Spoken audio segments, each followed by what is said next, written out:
Hello and welcome back to Embodied Engagement. I'm Kate Crouch and today I am here with Rosie Ayers. Hi everybody, I'm Rosie Ayers and I am the coordinator for Project Tomorrow Montana, which is our suicide prevention initiative through United Way of Missoula County. And Project Tomorrow is an initiative that helps to collaborate with many of our resources in our county to reduce the number of suicides and suicide attempts in western Montana. And we do that through many different ways. We do that through awareness, as well as community support and recovery and education as well. And we've invited Rosie here today so that we can use art as another resource for discovering and talking about our emotions, as well as our relationships to ourselves, our community, and to each other. Let me just say, art is my very favorite way. First of all, to process emotions and to connect to others.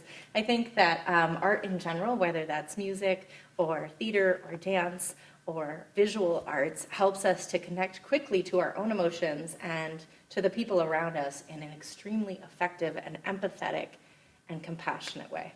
And that's exactly what we do here with Embodied Engagement. So you really picked up on that so fast. I got it. And our space of hope, we're going to just focus on one piece in this collection, and the collection is a group of artists that are reflecting and connecting through their art to issues of climate change, maybe feeling dislocation, and just some concerns about the pandemic. So if you have time to come and either view one of the other embodied engagements that explore this collection, that'd be great. But today we are just working with Christina's piece here, Christina Marin. And to open up, we're gonna read, or I'm gonna read. That's good. I'm gonna read a quote from Rebecca Solnit about a space of hope. We don't know what is going to happen, or how, or when. That very uncertainty is the space of hope. So we can use these tools to create space between our thoughts, between emotions, and thrive there, and actually investigate and feel more connected during these spaces. If you want to look at some of the panels behind me, and we'll be showing those throughout this program and throughout the meditation. Christina Marin's work captures what we call liminal space, which I had to look it up, so if you don't know what it means, I completely understand. You can Google it right now. But liminal space is the space in between. Like I was talking about is a transition, and I love transitions. They give us an opportunity to create space and breath. So you can just follow with your eyes over these different panels and pieces. There's some really interesting things that are happening in each one of these. There's some individuals that you can see, and it all is quite dreamy. So for our meditation, I'm going to use part of a meditation from Lama Rod Owens about connection. And just know that this can be challenging and that it's okay to feel discomfort, and we can learn from our discomfort. We can learn what we need to lean into and how we can reflect in discomfort. So feel free to take a seat, and I'm going to have Rosie share this practice with me. Yeah? Great. So getting comfortable, you're more than welcome to lie down. You could sit on the floor. You could even, if you wanted to, you could just get into bed. Make yourself very comfortable. If you've got the time, fill any space around your body with a pillow or a blanket and start to create comfort. Maybe you want to roll through the shoulders and the neck and roll through your wrists and ankles. Maybe you want to create a stretch. Again, finding space in the body. Then you can close the eyes if you'd like. You don't have to close your eyes. You might even enjoy listening to the meditation and blinking the eyes open and looking at different parts of the panels behind me. Try and feel the breath moving through the body. And it could even mean taking your hand onto the belly and onto the chest, or maybe to the shoulders. Just start to feel the breath moving in and out of the body. Either take a tour from the feet to the head or the head to the feet, or bounce around the body and see if there's anywhere that you can relax a little bit more. Maybe it's the tongue, the jaw, the eyes. I always say you can make weird faces. Bug out your eyes, stick your tongue out. Shake.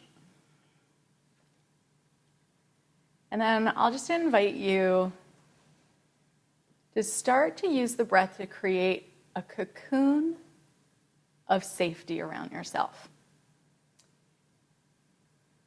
Either knowing or feeling that as you inhale, you're building a cocoon of light and colors. And just make your cocoon to start out with maybe an inch around you. So that as you inhale, you might feel the brightening or lightening of this light around you. And as you exhale, snuggling back in, feeling safe and secure. Allow yourself 5 more breaths here. Just developing your own cocoon of safety. And then start to become aware of the earth beneath you. You can feel the ground, even if you're a couple floors up like we are. Just feel the ground beneath you, knowing that the earth is always there.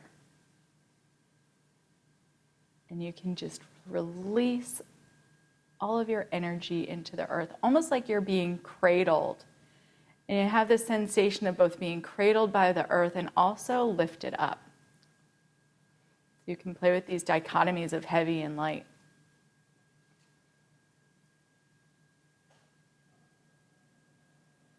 And you'll watch your thoughts. And just know that all of your thoughts are only thoughts. And that the earth can take all of those thoughts. Maybe you even want to imagine that you're pulling these thoughts from your mind and burying them in the earth beneath you. So my thought might come up that is negative, or what am I doing, or even this feels great. And just allow yourself to bury these thoughts into the earth.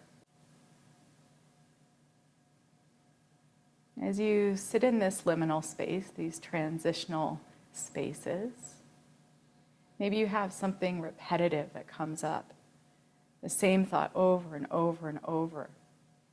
And just pull that, and every time, push it back down into the earth.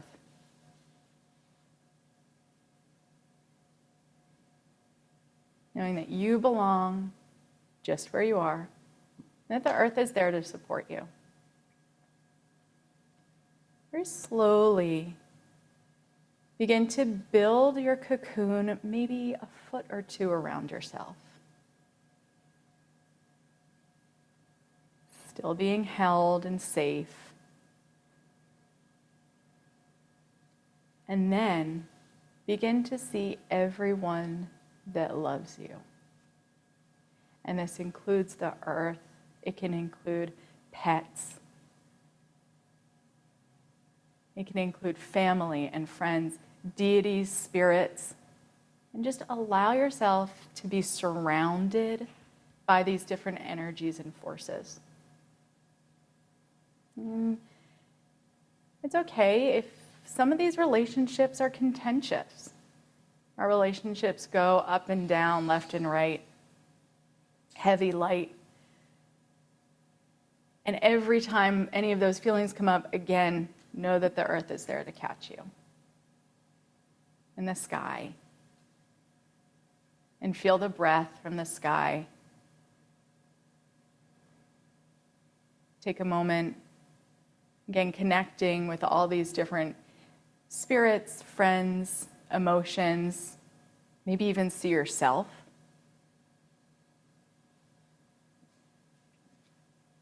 And remember those thoughts that you had. Know that they're not a burden to any of these individuals or ideas or concepts. That these feelings that come up, ebb and flow, are heavy and light. And that you belong, you're connected, and you are taken care of. Just allow yourself to hover in that space. You want to open the eyes, open the eyes.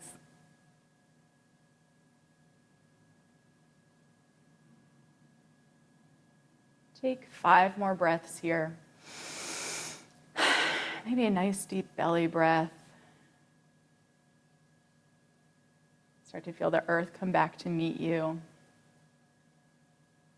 And start to feel the hands slide up to the heart or over the belly again so that you can connect with your breath and the movement. Knowing that even in your breathing, you're always moving forward. You're always building. Even if all you did today was this, or count 5 breaths. And as you transition, feeling the floor beneath you, imagining where you are in relationship to the ceiling and the walls, you can begin to blink your eyes open and allow yourself to look around. Maybe look at a couple more parts of this liminal space work.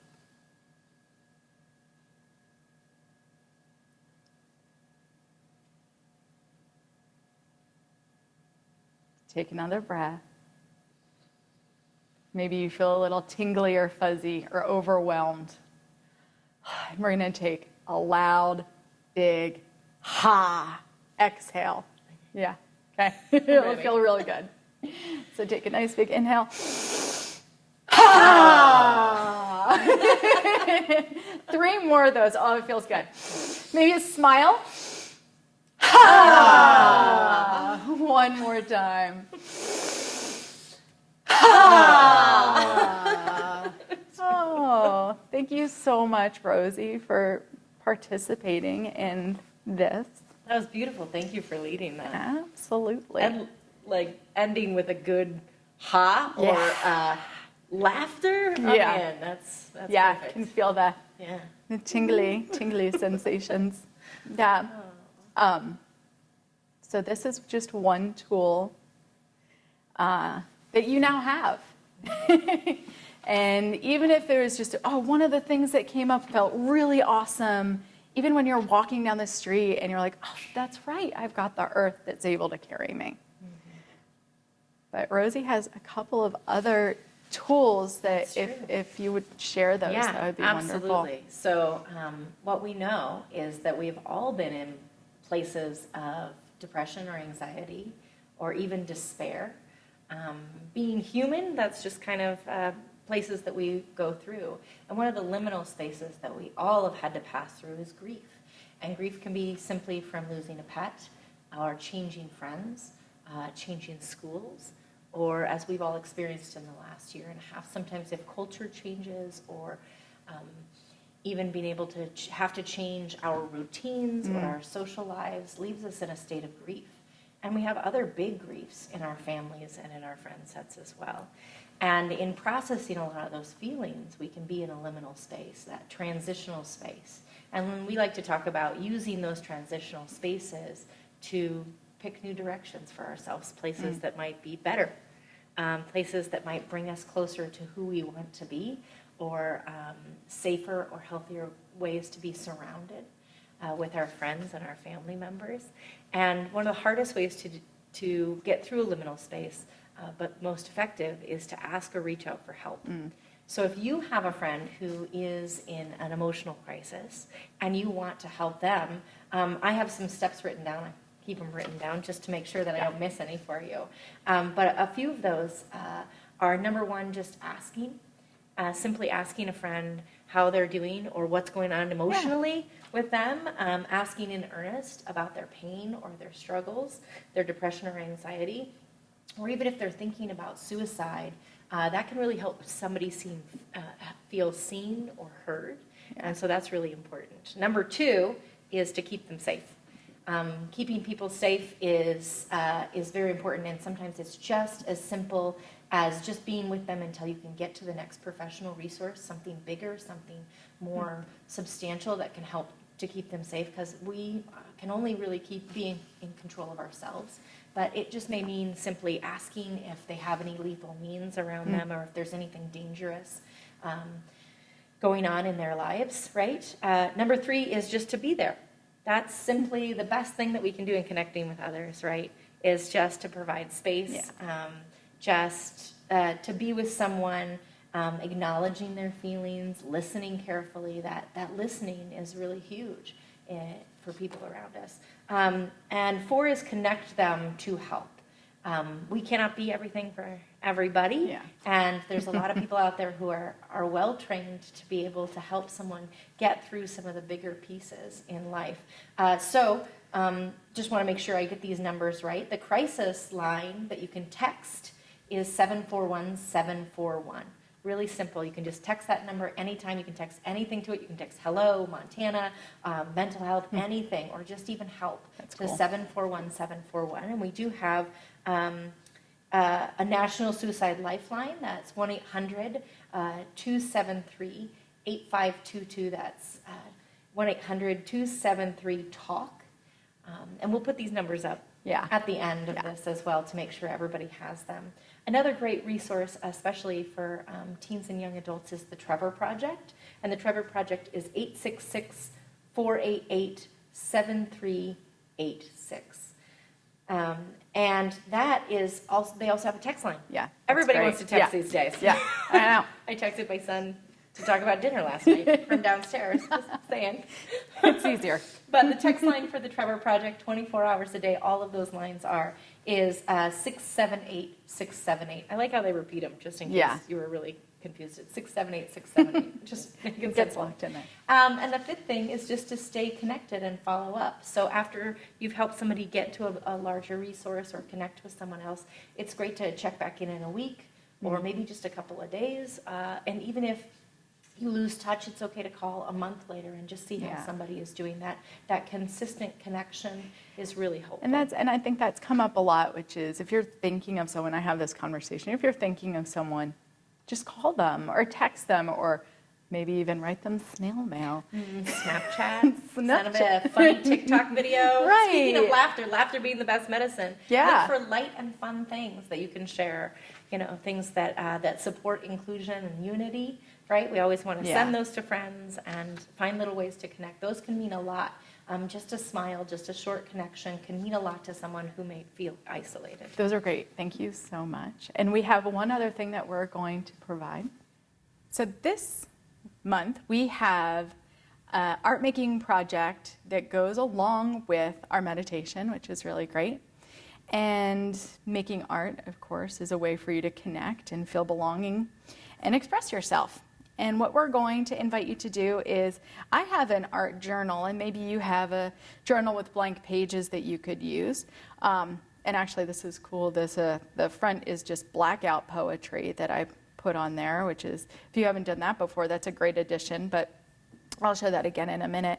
Our art journal can really be anything, and what we'll invite you to do is to pick maybe a word or a couple of words, and then just use those as a jumping off point.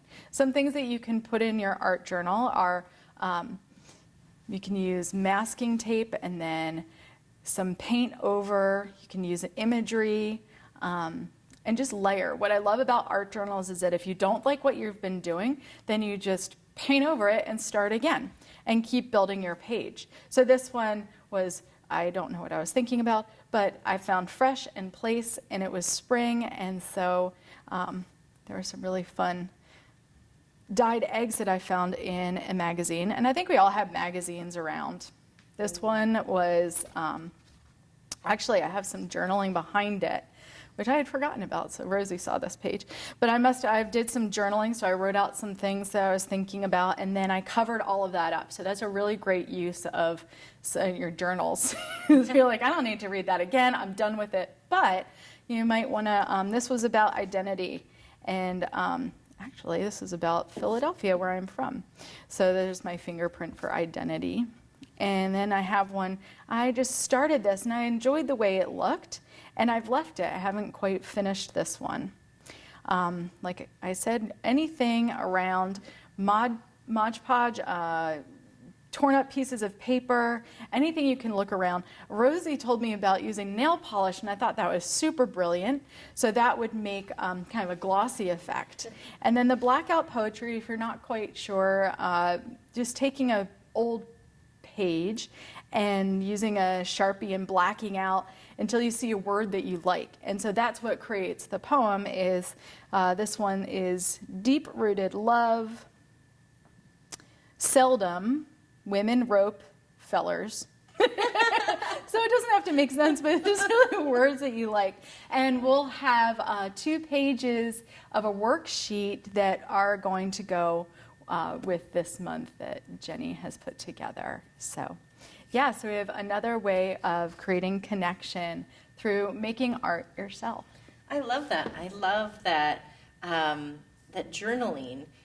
It's something that you can turn, taking your feelings, putting everything down, taking all those thoughts we were talking about with meditation, finding a way to move them from one side of your brain to the other, and then create something artistic that really transforms it. And I think that that's the cool thing about liminal space, right, is that it's transformative. Absolutely. And that we're doing that process of actually exposing some of the things we think and feel, then transforming them actually brings about new beginnings and new directions. And I love this. I love this idea. I have an art journal at home that I made with you years ago, and this makes me want to run home and do that this week. Great. I'm so glad. Maybe something will come up and you'll have time to do that. I'll connect with you later and tell you how that went. I can't wait. Send me a Snapchat. I'm all about embracing the awkward, by the way. We're good at embracing the awkward really together. Find a friend you can embrace the awkward with. It's really useful. It is really useful. I hope that you enjoyed this version of Embodied Engagement, and thank you so very much for joining. You can always reach out and comment on our YouTube page where this is posted. I would love to see any reflections, and that would be a great way to reach me as well. Thank you.